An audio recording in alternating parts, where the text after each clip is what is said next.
expressed here are not supported by and do not reflect those of the Evening Rush Network. Viewers' discretion is advised.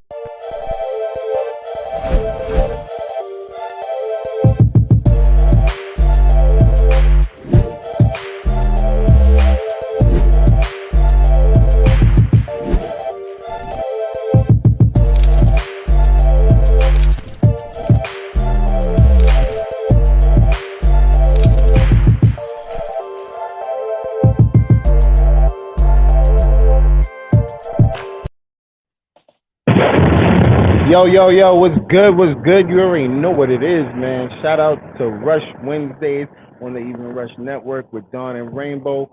Shout out to my dude Terrence Rush, man. You already know what's going on, man.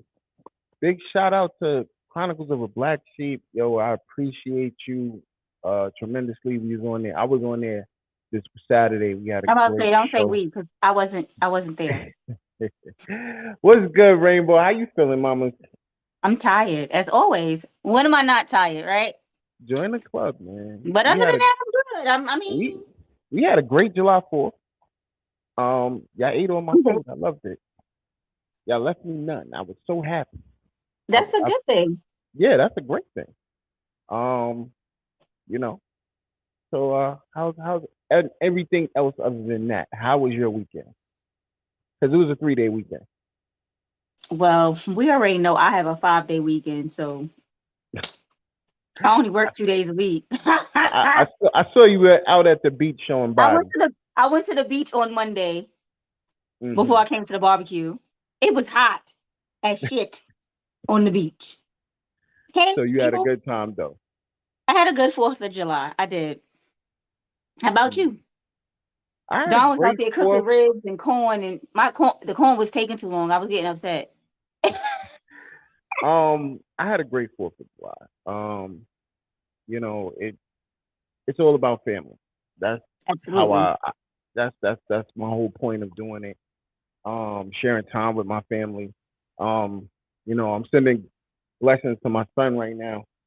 He's going through a little something. But other than that, like, listen, it's real. Saturday was a great time. Today I took the youngins to Saturday. What happened Saturday?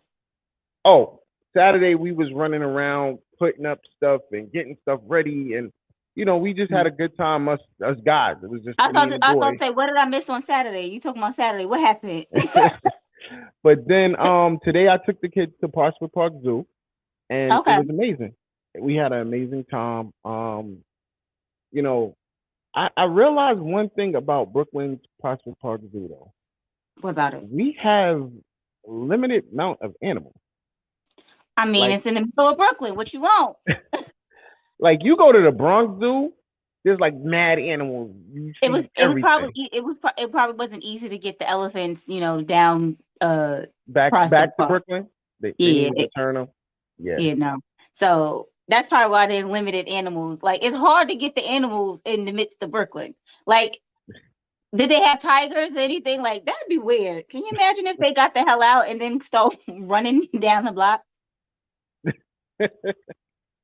I ain't with it. But they have some dope animals there. I really had a good time with my family today. All in preparation for today, man. I had to do a lot of mental homework. Shout out to the new show coming on after us, Simply Tiffany. So make sure y'all tune in. She has Bob Baldwin in the building tonight. Okay. Oh, Bob's back. Yeah. I like it. So definitely tune in. I was not out of control, TK. I had a great time on the show. He was out of control on Saturday? Y'all needed me there to rein him in, huh? Yeah. Man, y'all should have called me. What did I do Saturday? Oh, Saturday, I probably couldn't help y'all out. I went to a party on Saturday, and it was hot as, it was like a rooftop thing. And baby, when I tell you it was hot, the weather, hot. The weather has been crazy in New York. It's the last couple of weeks. Hot. Hot. With a capital H. For all that knows, we're gonna have Bill Dukes on today. Shout out to Bill Dukes. He will be on at 7:30. So make sure y'all tune in. Tell a friend. You know what I mean? Don, you need to be choked out. Is that what Nina said? to choke him out for us. You was It's all love, man. misbehaving. I was just speaking my mind. That was all. Speaking my mind. You know, I had a couple of jokes, but I was just speaking my mind. I thought you was about to say I had a couple of drinks. Nah, fully sober. That's how it is. Doing my 1-2. Yes, Bill Dukes will be on today. We have a lot of interesting questions now. You know, I don't know if my questions are interesting, but they questions. They shit I want to know. So yo, like we gonna get into it. You already know we start off with trending topics, but today I want to shout our sponsors out early because I definitely want to make sure they get their love. Shout out to the gallery each and every Tuesday on CaribbeanPowerJam.com.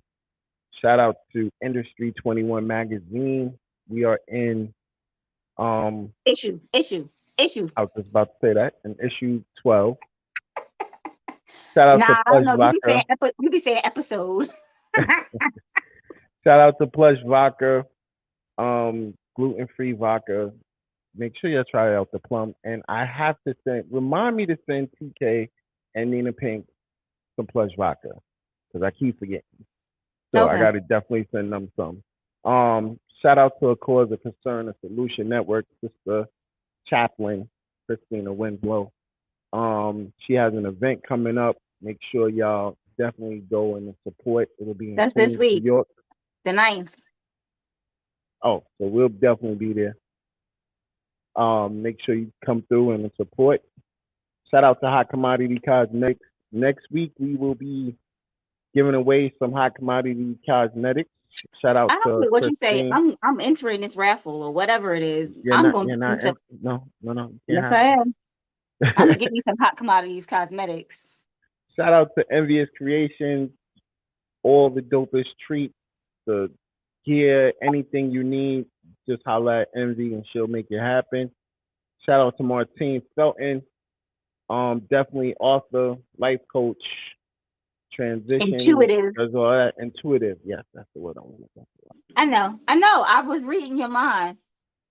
You know what I mean? If anybody has any businesses that they want us to shout out, let us know, and make sure you definitely hit us up. We'll definitely let you know prices and get your business out there. You know what I'm saying?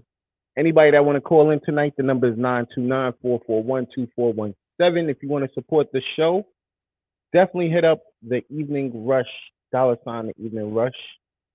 Oh, Mr. Duke is in the building. How are you, Mr. Duke? Hi. So we're just gonna pull him in. Let's go. How you Hello doing? there. How's everything? God bless you both. How you doing today? God bless you. Thank you and welcome to the Evening Rush. Pleasure. How are you doing today? We was expecting you at 7:30, but I'm happy you got to come on earlier. No problem. So let's get straight to business then, Rainbow. Let's go with the first question. I was about to say, what happened? I just got off. What made you get into acting, Mr. Duke? Well, it's a long story, but I when I saw Sidney Poitier, who um, was a great hero to me, Mm-hmm. um, and after and he was just a hero to a lot of us at that time, Mm. and I felt something. But I was in junior college, I was taking. I told my parents I wanted to be an actor, and they thought that at that time it was No. no, it was. So they said, be a doctor and make money. And so I took classes cutting up Oh no. amphibians and cats and everything. And I said, this is not for me. You have to have a stomach for that. Yes, I mean, I congratulate doctors, nurses. I mean, I'm just saying, but it Mm. wasn't my thing. And so you're always writing. I was tall and awkward, and I have dyslexia. So I wasn't a great communicator. And so I used to write in the journal. He said, "You're always writing. Let's take an English class and become a teacher." I said, "Okay." And I got into Boston University,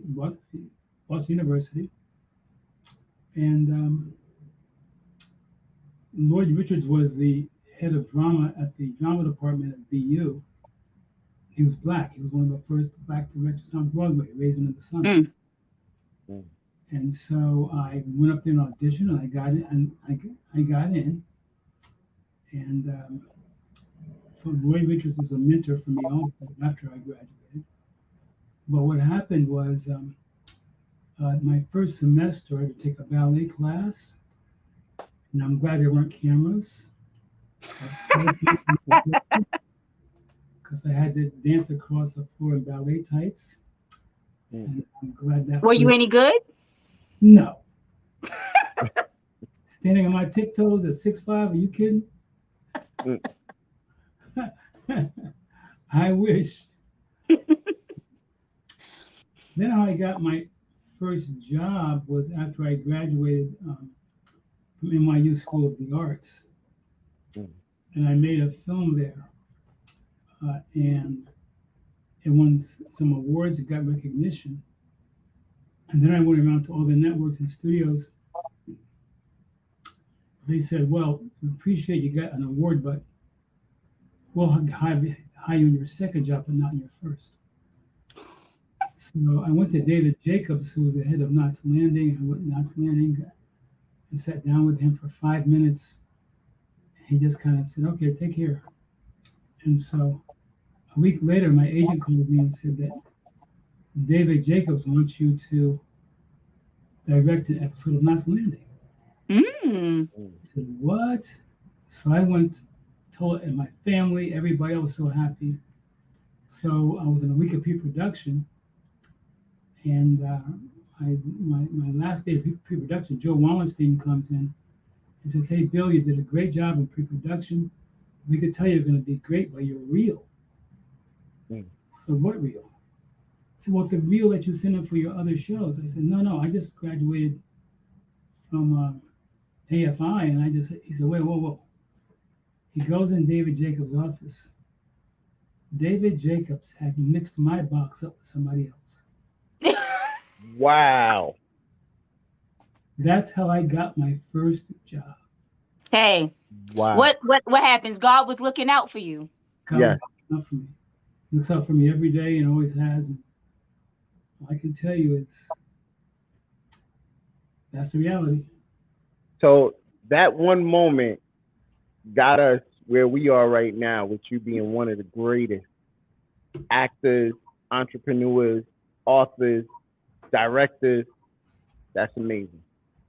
Well, God is good. I've been through a lot. All the time.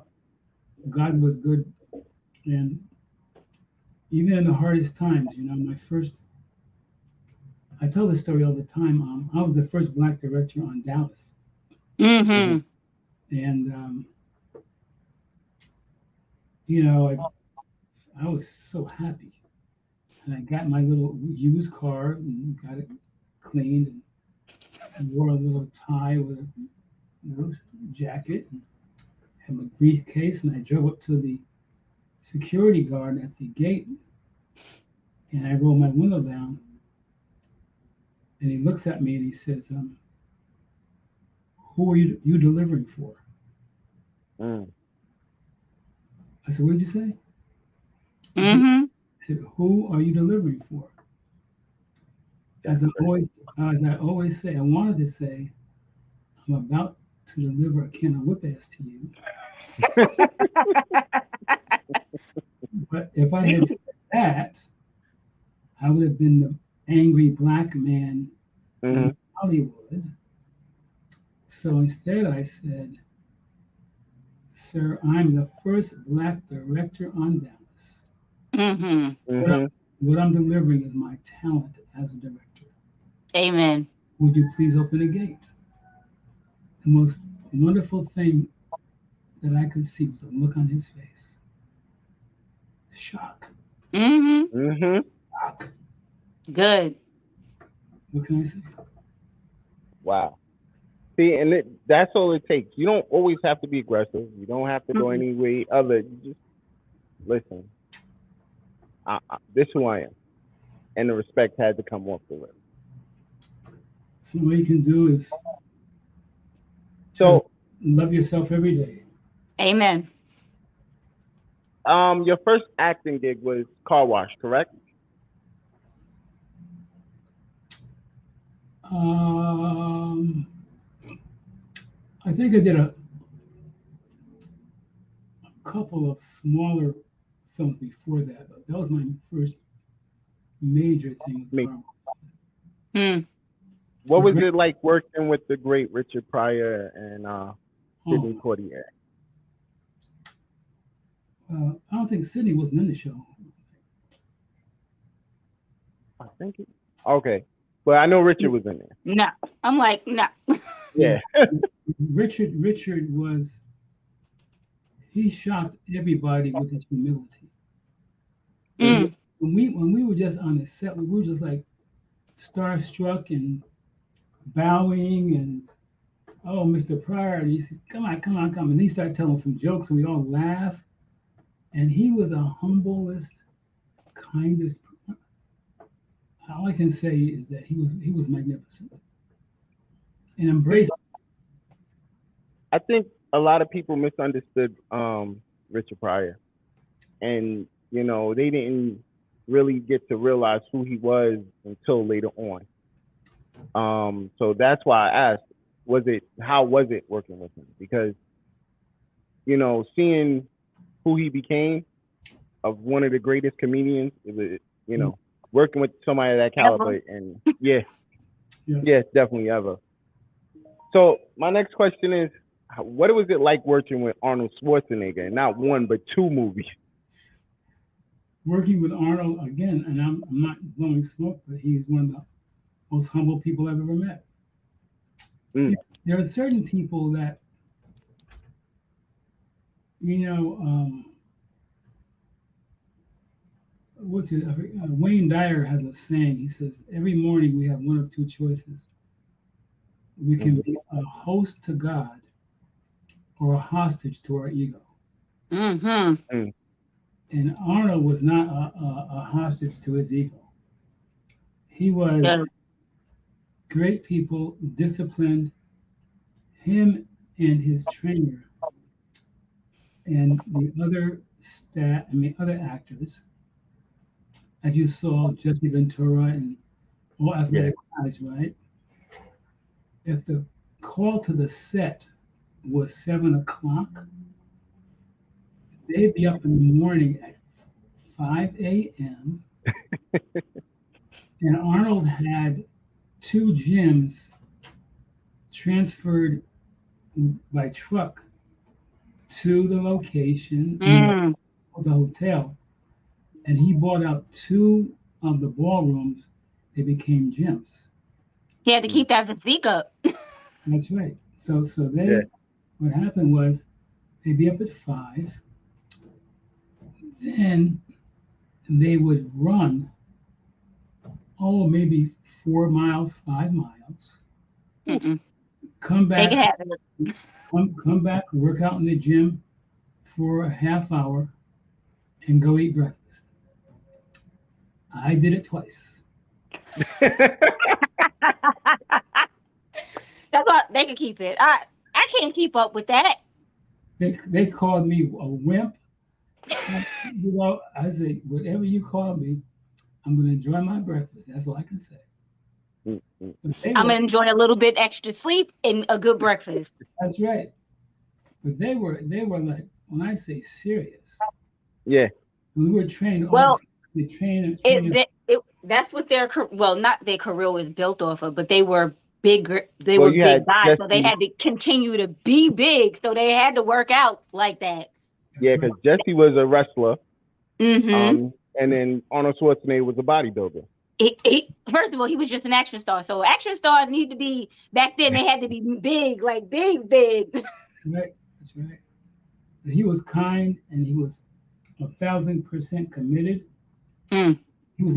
He's a giver. He's a giver. So we're in the jungle. We're in the jungles for a long time, crawling around on our stomachs, and coral snakes that can kill you would crawl in front of our faces. And Wow. we used to have lunch the first 2 weeks. In the first week, the caterer did the best he could. He put netting around the place where we ate, and but there used to be bugs in our food, Mm-hmm. and we went I'd be to like, we gonna have a fake jungle. yes, Mm. exactly. And so we used to take our plates and take this back. We're not eating this. There's bugs in it. He said, guys, I have all kinds of netting around. We're in the jungle. I'm not putting bugs in the food. They're just flying in there. Right. So the first 2 days, we put the food back, and by the third day, we were so hungry. The bugs were called protein. That's it. Wow. That's it. In other countries, that's all it's called. It's protein. It's a delicacy. People do the best they can with what they got. That's right. You know. So when you chose most of your roles, it was because I see a lot of them was often cops. You were playing a role of a cop or a detective. What was that like? Well, I'm 6'5". I'm dark skinned, and I guess they found me, Intimidating. intimidating or threatening, and so those are the roles that were offered. Car wash was an exception, Yeah. even though Menace to Society is, I mean, out of all the roles I've ever played in any movie, I was in China. Mm. I was walking down the street, and these 4 little Chinese boys are passing by me, and they say, "Oh, yo, yo, yo." I said, "Yeah, you Bill Duke, right?" Ooh. I said, "Yes, yes." And I'm quoting now. They say, "Oh, you know you don't puck up, right?" Yes. It was one of the most Everybody loves famous that line. lines. Yes. Everybody loves that line. You know you don't puck up. Their F's wind up being P's. And doing that movie, and then once again, you went off when you did Get Rich or Die Trying. Mhm. What was that like working with 50? And because that was his beginning, that's what one of the movies that made him into who he is now. Shout out to the whole South Side Queens, because we're from New York, so. Yeah, I played his father in that movie, Mm-hmm. and it was great working with him. 'Cause I think it was his first major acting gig. I think, Mm-hmm. Yeah. and we had a good time. We talked and talked about the thing I discovered about him on that set was what a brilliant businessman he was. Mm-hmm. Mm-hmm. Not just an actor or a rapper. Yeah. I'm talking about business. Yep. Because when we talked, he talked about the industry, the business of the industry. What his goals were. It was great. I remember old 50 when he used to sell his CDs out the trunk of his car. Yeah. Wow. Yeah. Those are amazing stories, Mm-hmm. Yeah. Tyler Perry, when I first met Tyler, he was Mm-hmm. he was homeless, living in his car. And that's like that was his beginning. Yeah. And look at what he owns now. Wait, forget what he owns. And it has its own little exit on the highway, like Tyler Perry Studios. Yeah. That's right. Yeah. Have you ever been to that studio? Mm-mm. No. Oh, you I got haven't been to Atlanta yet, so maybe once I go to Atlanta, I'm gonna go visit it. guys. Yeah. 40 acres. Mm-hmm. And I think he just bought some more land. The actual White House, as you see it in Washington, is built on the studio land. Mm. That's where he filmed the Oval. And there's Wow. 12 state-of-the-art sound stages. 12. Mm-hmm. State-of-the-art sound stages. He's employing a lot of people, and he's just doing great work. I mean, when I'm saying he's controversial, people like, I don't like his work, I do like his work, whatever it is. But he's employing a lot of folks Mm-hmm. that wouldn't have jobs without him being Absolutely. there. And he, when I was there, he was very humble, very kind, just a good people. I have a question. Do you have like, as far as co-stars, because you have so many, do you have a favorite? Wow, that's a hard one. I Someone that you like thoroughly enjoyed working with. Maybe not a favorite. um, I can't remember all of my films, but as I said, Because working, there's so many. sorry, So many. but working with Arnold was great. I also see that you have a lot of movies with Lawrence Fishburne too. Yeah. Well, One, he directed Deep Look, it's Cover. right there. It's right behind Yeah. you. Deep Cover and A He was Rage in. in Harlem. Raging He Heart. was in. He was in Hoodlum. Hold on, yes, I Yeah. did that too. And There was another one. What was it called? I had it up here. But I don't. yeah, But yeah. Um, you just have so many superstars that you because you're a superstar in your own right. So Yeah. it's hard. It's hard to decide. there are a lot of wonderful, just a lot of wonderful actors. I've been so fortunate, to work with. And they're just I'm. some people. I remember I was in a Broadway show called "Ain't Supposed to Die a Natural Death." Mm, As a matter of fact, they're redoing it, and I used to do my role, and then I stand in the wings and look on stage and learn from those incredibly brilliant stage actors.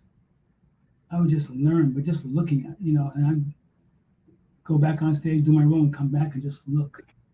Because, they, how can I say, they weren't acting, they became the person. because it's a different thing. Because you're live. Like someone's actually watching you, so you have to be that person. Yeah. And guess what? You don't get no take twos.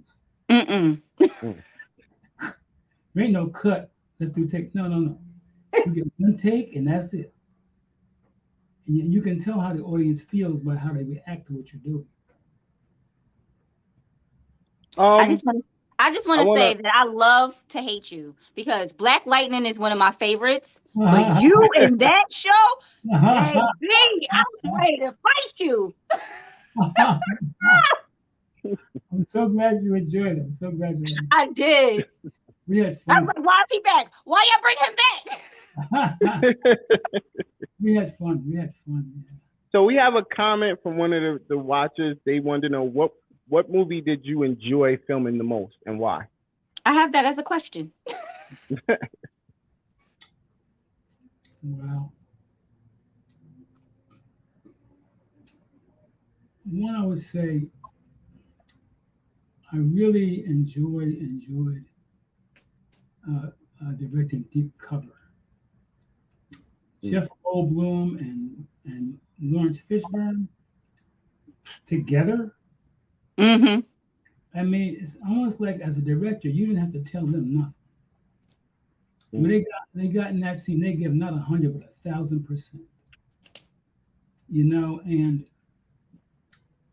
um, there's a scene in which Jeff Goldblum shoots Clarence Williams III, and Clarence dies, and he was kind of like a father figure to Lawrence Fishburne's character.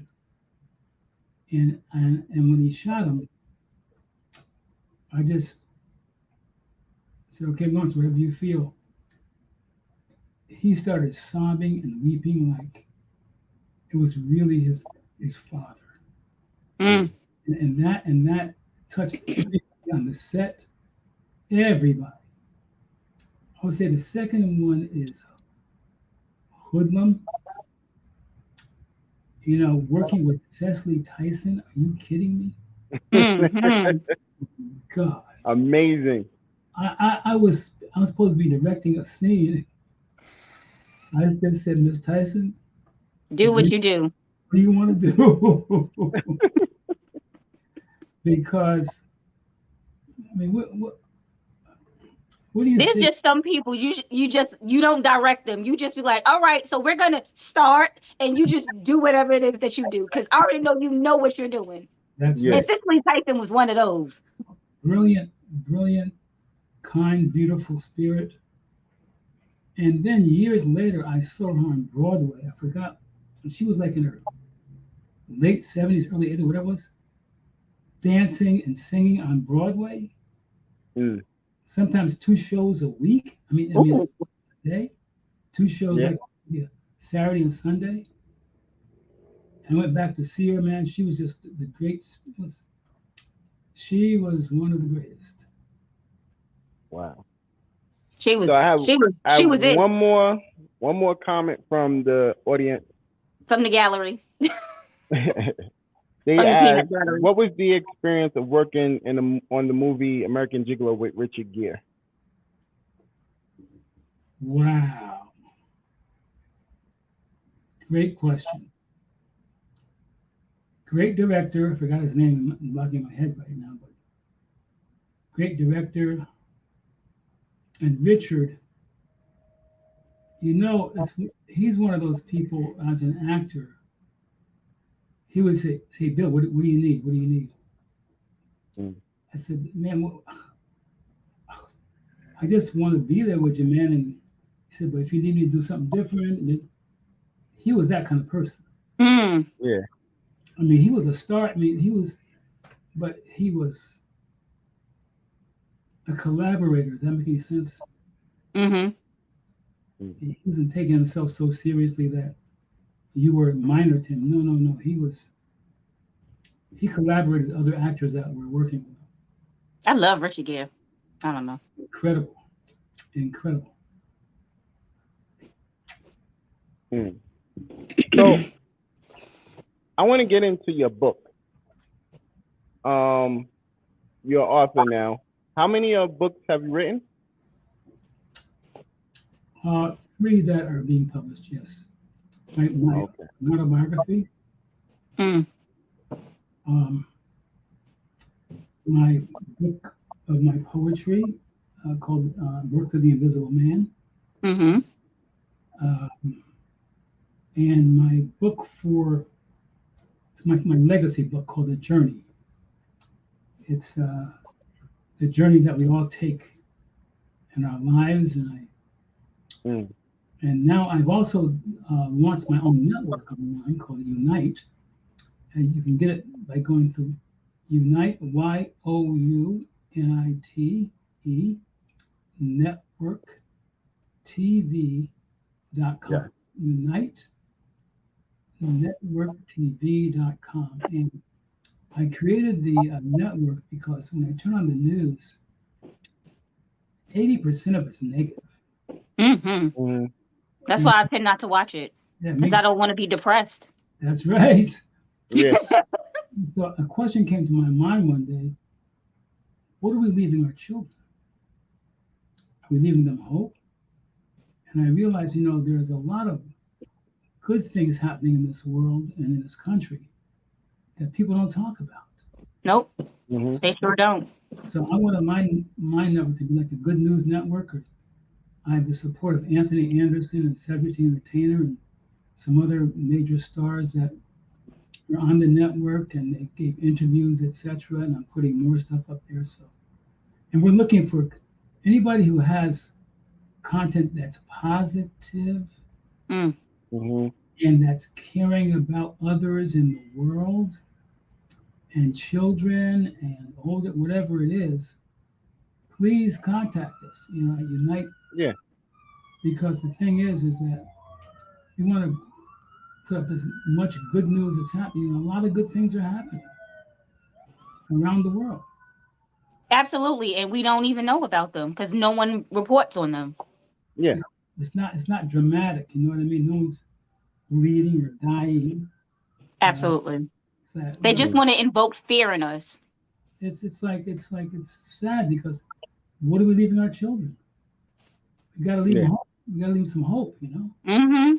Yeah. Yeah. Absolutely. Everything you're saying is a true fact. Mr. Duke's book right now, Works of the Invisible Man. Make sure y'all go support, pick that up. What made you write this book? Well, I said before, I have a disease called dyslexia. Mhm. I don't know if you know about that, but when I was Yeah, one, I know about it Dawn knows. very, yeah, He has dyslexia too. as well. Yeah, really, yeah. Hmm. Hmm. you know what I'm saying. So when I grew up, I was 6'5", dark skin, black in the 40s, 50s, and 60s. I couldn't communicate very well, so I started writing my journal, and so I became a writer first before anything else. Hmm. And I'll tell you an interesting story, like I tell in all my interviews. Um, Being born in the 40s and coming through the 50s and early 60s, before integration, I was Mm. very, very angry because, and I was really a racist. So I had some white friends, but I was a racist. I hated white people because, what I saw on the news and the lynchings and burning us alive and just, and then my sister and I were beaten to the ground when we were like 7 to 8 years old by a white motorcycle gang. So I was really angry. And so I was in high school and I used to write in my journal because that's how I could communicate with my thoughts and feelings. Hmm. And I used to write in my journal instead of paying attention to my English teacher, Miss Walker. She said several times, stop writing in the journal and listen to what I'm saying. I say, yes, Miss Walker, and I just go back and write my journal again. And one day she took my journal from me. And I said, what are you And doing? read it. Hmm? And she No, read it. no, she just took it. Oh. And I said, Miss Walker, she said, leave the classroom, just leave. And I hated her so much. So a month and a half, maybe 2 months later, almost 3 months later, I'm in her class and I'm pissed at her every day. I go there. And I'm leaving because she says, Duke, sit down. I said, Miss Walker, she said, Duke, sit down. And this is a white female woman. She goes in her desk and she pulls out my journal that I'd given her, that she took from me. Says, here's the journal back. I said, thank you. She says, wait a minute, one more thing. She pulls out another book, and it's a book of the National Poetry Contest. Mm. She had entered two of my poems in the book, and I won something. Mm. And that was confusing For you. Yeah. because I didn't like white people. You And had already been beaten up by them. that's right. And she did that because she wanted to. Then I would say, 5 years after that, 4 or 5 years after that, I was at Dutchess Community College, and Dr. Hall, who ran the college, I had been got to BU with a scholarship. I didn't have money for my room and board. So I was going to come back to Poughkeepsie and work for a year or so, get money for my room and board, and then go back to BU. Mm.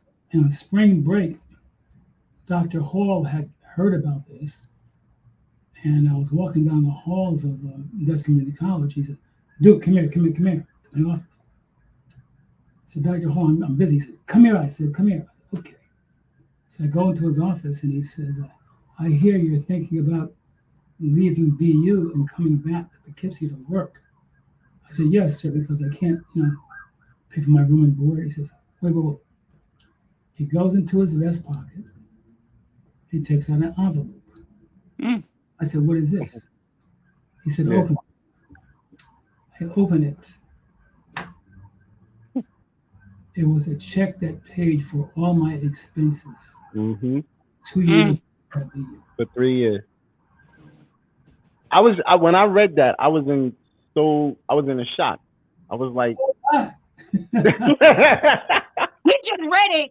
You experienced it. yeah, you experienced it. Yes.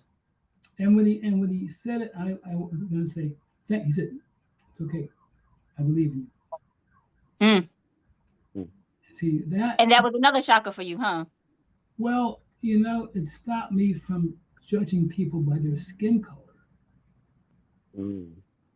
because I met a lot of black folks who had money that had never done that for me. Absolutely. I'm not trying to be mean, but I'm just saying. Nah, it's reality. It's all It's in a person's reality. heart. It doesn't matter Yeah. what the color of their skin is. It's all in what lies in a person's heart. That's Yeah. right. And I just, particularly I created my network because in these times of division where, my God, I don't know what to say anymore sometimes because I look at how just the planet we're dealing with is Mm-hmm. dying us. Gas. It's outrageous. Food. I mean, it's going down slightly. It was $5 a gallon. Now it's like $4.50. No, So in Cali, it's much more. yeah, my friend It's lives. way much My more. friend lives in Cali, and she sent me a picture. I said, so I would be finding either a horse, I'd take the bus, or Ah, I'd have to walk, or I'm just not leaving the house because that is ridiculous. That doesn't even make sense to leave the house. By the Mm. time you get to work and get your paycheck, you done spent it in your gas tank. there are Mm-hmm. gas stations here in LA where a gallon of gas costs $7.50 a gallon. Mm. Yeah, by the time you fill it, don't have a truck. By the time you fill that up, you done spent about 150, 175. That's ridiculous. That You see hard. everything changing in the world right now. That's just like what happened to we as the people. This is for the people because this right here is not Everything's for the about people. money. Everything is about money. The government does not care about the people. They just care about making money. That's why Yeah, they get that. This is why they said in New York you can carry a gun now. which is outrageous. In New York, you can carry a gun now? Yeah, You can have a license to carry. Hmm. they just passed it in the Supreme Court where we can now have open carry licenses. But Hmm. I'm like, this is not like the southern states where you know You have um a whole bunch of land and somebody might be yeah, trying to it's a rob lot of you. space. That's not what People happens are here in right New on York. top of each other, and the same thing in Cali. People are right on top of each other. So to me, it's just going to once again blur color lines where we have to worry. People with hate in their blood, they're gonna be the ones that I feel are gonna attack before Hmm. anyone else. They're gonna be like, "Oh, so I can openly carry a weapon now? No problem. You did the right thing for me." Do you think, okay, in terms of our children and their future, for Mm. theirs, what can be It's done? looking horrible. Is there anything we can do or anything we can? I don't I know because mean, it seems like the Supreme Court is just trying to they're it dictating everything. They're open. They're saying you can't have an abortion, but you can carry a gun. I don't know. yeah, and it's like I don't know, like the people we put in office, I feel like they're trying to do their job, but it's hard when you keep getting outvoted, by the Supreme Court, and they're running off of a constitution that's old. It's an old constitution. New laws should have came in place for What no? What when happens is times change. But what happens is the people who are in office, they're also old and think of old things, and they're not trying to go with the times. They don't care about that. Yeah, but I mean, this is where you're putting people's lives in danger. Like literally putting people's lives in danger off of an old constitution and which is an old piece of paper that was written in a time where it was different, when we didn't even have rights. We didn't have no rights at all back then. Because they were clearly just trying to take our voters' rights back too. So yeah. Thanks to Kamala. At least she was trying to fight for that. Because otherwise we would have just, black people wouldn't even been able to vote anymore. These times are so. What took my breath away, and I can't talk too much about it or think about it even. When those fourth grade kids were killed. Yeah.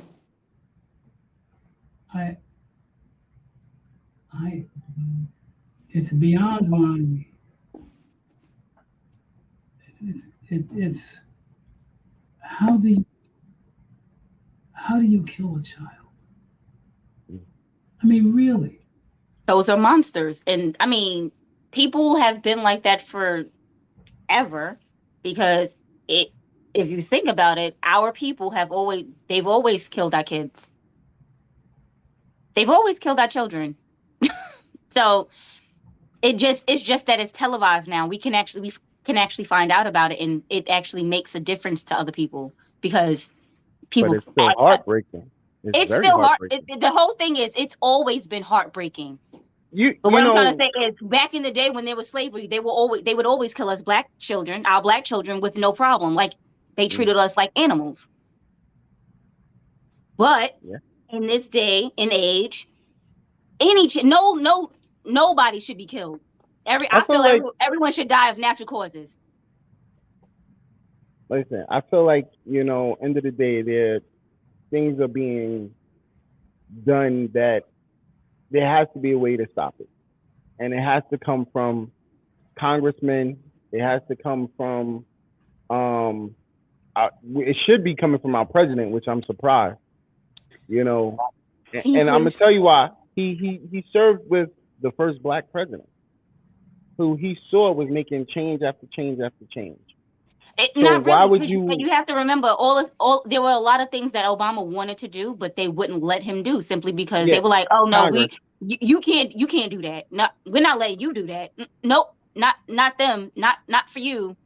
So it doesn't really matter. There was a lot of things that we were supposed to be able to have done with the first black president, but it was never going to happen for us, because the law is not for us.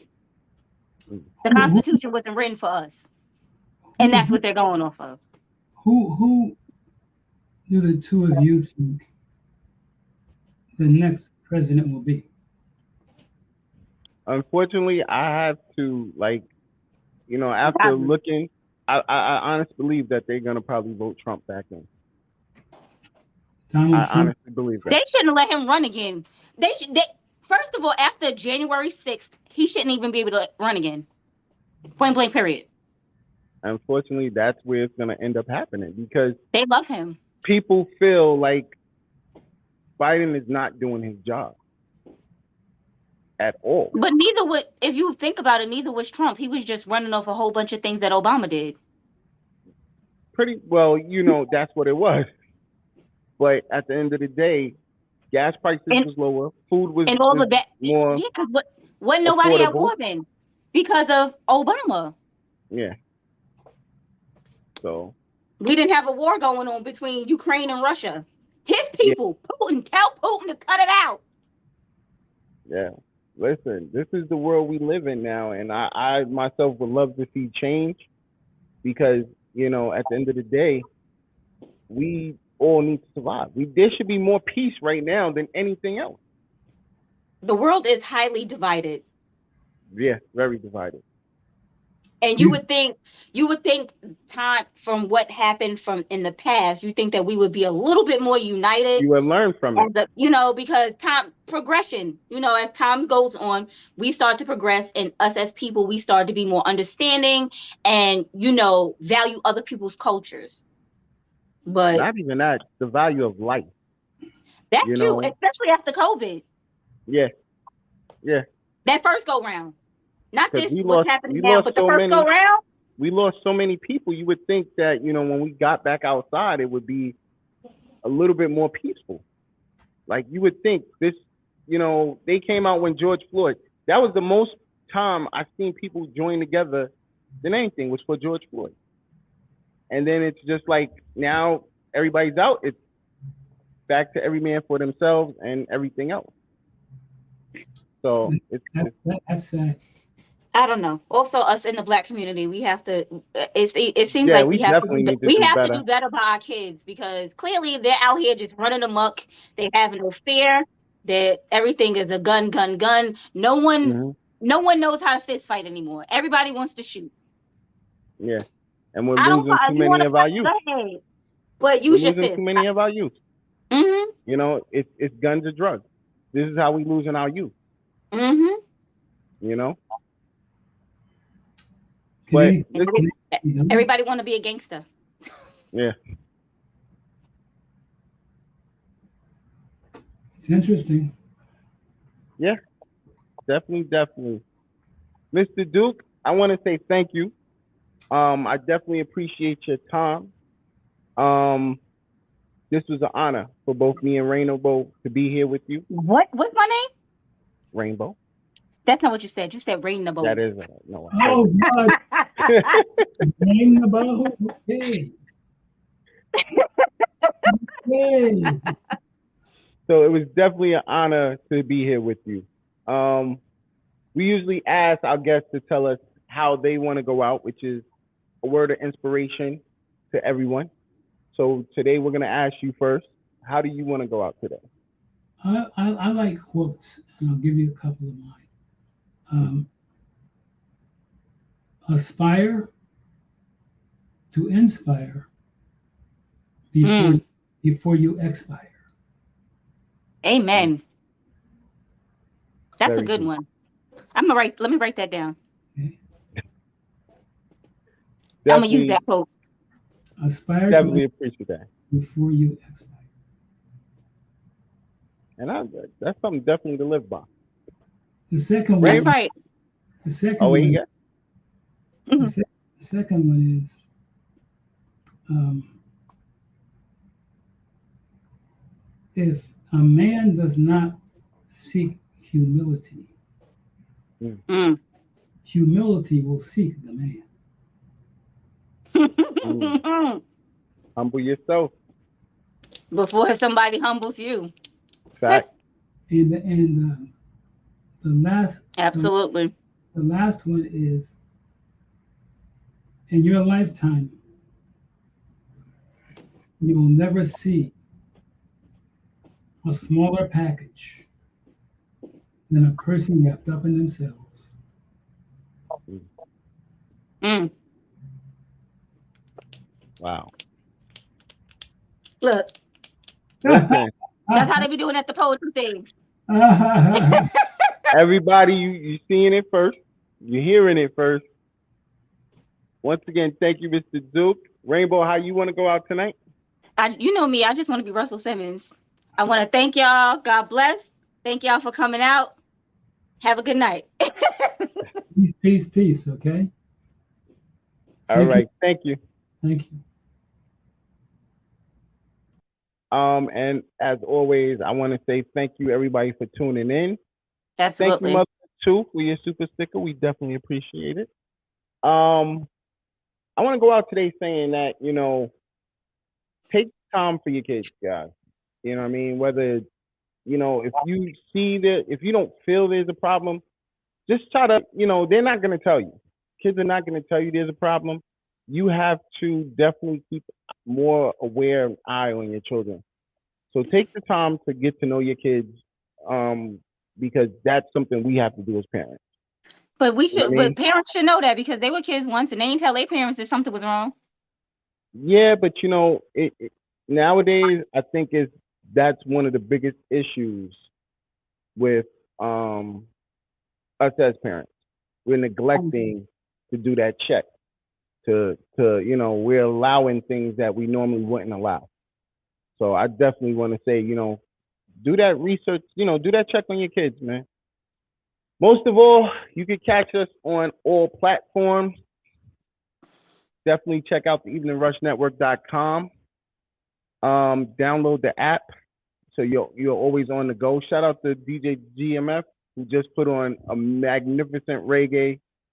I was listening to it Oh, today I'm gonna and it have to was go just look. I'm gonna have to go back and listen to that. yeah, he I was did asleep. a I was taking a nap. an amazing reggae showcase. I just want to say that. I want everybody to keep tuning in. Simply Tiffany is up next. And once again, we appreciate you. You already know what it is. Oh, but before we go, July Saturday, 9th, this Saturday, Saturday. Saturday, Kids of Queens superhero event done by A Cause, a Concern, a Solution Network. It will be at 115-62 Supton Boulevard between 12 and 4. Please come out and support, man. Bring the kids out, put them in their little costumes, let them enjoy the time that, they can enjoy. Make sure it's You weather know, appropriate because it's hot outside, yeah, y'all. yeah, it definitely will be hot that day. So definitely, you know what I'm saying? It's the month of fresh, as I always say, sleep in peace, bro. I'm so happy this man gave me this vision to do this network. And I definitely want to tell you, bro, I appreciate you and I love you and I miss you, bro. So as always, we appreciate you all. And Mm-hmm. we'll catch you next week. Peace. My nephew told me I'm a king and that crown fitted.